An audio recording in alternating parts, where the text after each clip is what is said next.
प्रधानमंत्री नरेंद्र मोदी का फ्रांस दौरा बेहद खास होने वाला है। पीएम मोदी वहां मुख्य अतिथि होंगे। पीएम मोदी का वहां खास सत्कार किया जाएगा और फिर पीएम मोदी एक तरह से देखा जाए तो अपने दोस्त से मिलने फ्रांस गए हैं। यही उन्होंने अपनी वेबसाइट पर भी लिखा है।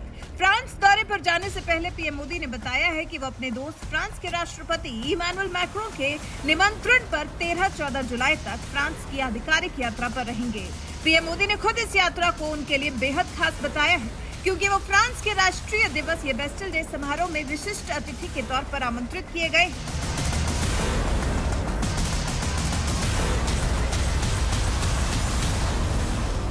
पीएम मोदी भारत और फ्रांस की इस 25 साल की दोस्ती और साझेदारी को भी खूब समझते हैं। तभी तो पीएम मोदी ने बताया है कि वो इस बारे में राष्ट्रपति मैक्रों से बात करने के लिए खासा उत्साहित हैं।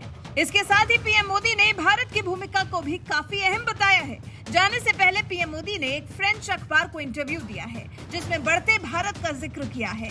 भारत की बदली छवि का जिक्र उन्होंने किया है। पिछले कुछ सालों में भारत कैसे बदला है वो पीएम मोदी ने बताया है। फ्रांस के 2 दिवसीय दौरे पर रवाना होने से पहले पीएम मोदी ने फ्रांसीसी अखबार को इंटरव्यू दिया और कहा, भारत ग्लोबल साउथ और पश्चिमी दुनिया के बीच का एक पुल हो सकता है। फिर संयुक्त राष्ट्र में भारत की स्थायी सदस्यता की वकालत करते हुए पीएम मोदी ने यह भी कहा, दुनिया की सबसे बड़ी आबादी वाले देश के रूप में भारत को अपना सही स्थान हासिल करने की जरूरत है। पीएम मोदी ने इंटरव्यू के दौरान कहा, भारत दुनिया की सबसे बड़ी आबादी वाला देश है और इसे विश्व में अपना सही स्थान हासिल करने की जरूरत है। संयुक्त राष्ट्र सुरक्षा परिषद दुनिया के लोगों के लिए आवाज होने का दावा कैसे कर सकती है, जब उसका सबसे अधिक आबादी वाला देश और इसका सबसे बड़ा लोकतंत्र इसके स्थायी सदस्यों में शामिल ही नहीं है। फ्रांसीसी अखबार लेस इकोस से पीएम मोदी ने दौरे पर रवाना होने से पहले बात की और फिर भारत के बारे में एक ऐसी बात बोल दी जिसे शायद हम और आप भी स्वीकार ही करेंगे। पिछले 9 साल में भारत की जो छवि बदली है, उस बारे में बात करते हुए पीएम मोदी ने कहा कि सुरक्षा परिषद के अधिकांश सदस्य देश भारत की भूमिका को लेकर परिषद में बदलाव चाहते हैं। इस मुद्दे पर पीएम मोदी ने फ्रांस के रुख की सराहना की है। फिर पीएम मोदी ने ग्लोबल साउथ की भी बात की। कहा कि ग्लोबल साउथ के अधिकारों को लंबे समय से नकारा गया है। इस कारण ग्लोबल साउथ के देशों में निराशा की भावना पैदा हो गई है। मैं भारत को उस मजबूत कंधे की तरह देखता हूं कि अगर ग्लोबल साउथ को ऊंची छलांग लगानी हो तो भारत इसके आगे बढ़ने के लिए वो कंधा हो सकता है। तो इस प्रकार भारत एक पुल का काम करता है। ये जो ग्लोबल साउथ टर्म का इस्तेमाल पीएम मोदी ने किया है, वो एशिया, अफ्रीका और दक्षिण अमेरिका के निम्न या मध्यम आय वाले देशों के लिए किया जाता है। फिर पीएम मोदी ने इंटरव्यू के दौरान भारत के युवा के कुशल परिश्रम की भी बात की। उन्होंने कहा, भारत के युवा का कुशल परिश्रम आने वाले दशकों में दुनिया के लिए एक संपत्ति साबित होगा।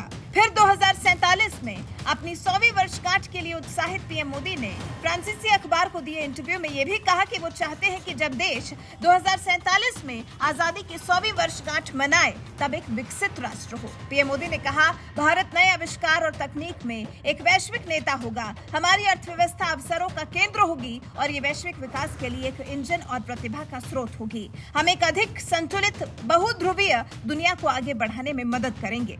अपने इंटरव्यू से पीएम मोदी ने जता दिया है कि वो अपने देश से क्या उम्मीद करते हैं। देश के सामर्थ्य के अनुसार वो उसे किस जगह पर देखना चाहते हैं। 2047 में पीएम मोदी भारत को कैसा देखना चाहते हैं। पीएम मोदी ने साफ लफ्जों में कहा है कि भारत हमेशा सभी देशों की संप्रभुता का सम्मान करता है। इंडो पैसिफिक क्षेत्र में हमारे हित व्यापक हैं और क्षेत्र से हम गहरे रूप से जुड़े हुए हैं। इस क्षेत्र को लेकर हमारे नजरिए से मैंने एक शब्द दिया है, सागर, जिसका अर्थ है security and growth for all in the region. आपको बता दें, ये वो साल है जब भारत और फ्रांस अपनी रणनीतिक साझेदारी की 25वीं वर्षगांठ मना रहे हैं। फ्रांस के साथ भारत के संबंधों पर पीएम मोदी ने कहा कि देशों के बीच संबंध वर्तमान में एक महत्वपूर्ण मोड़ पर हैं। पीएम मोदी ने फ्रांस के साथ रिश्तों को काफी अच्छी स्थिति में बताया है।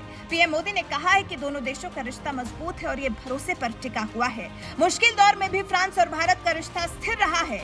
हम सहयोग के लिए अवसरों की तलाश करते रहे हैं।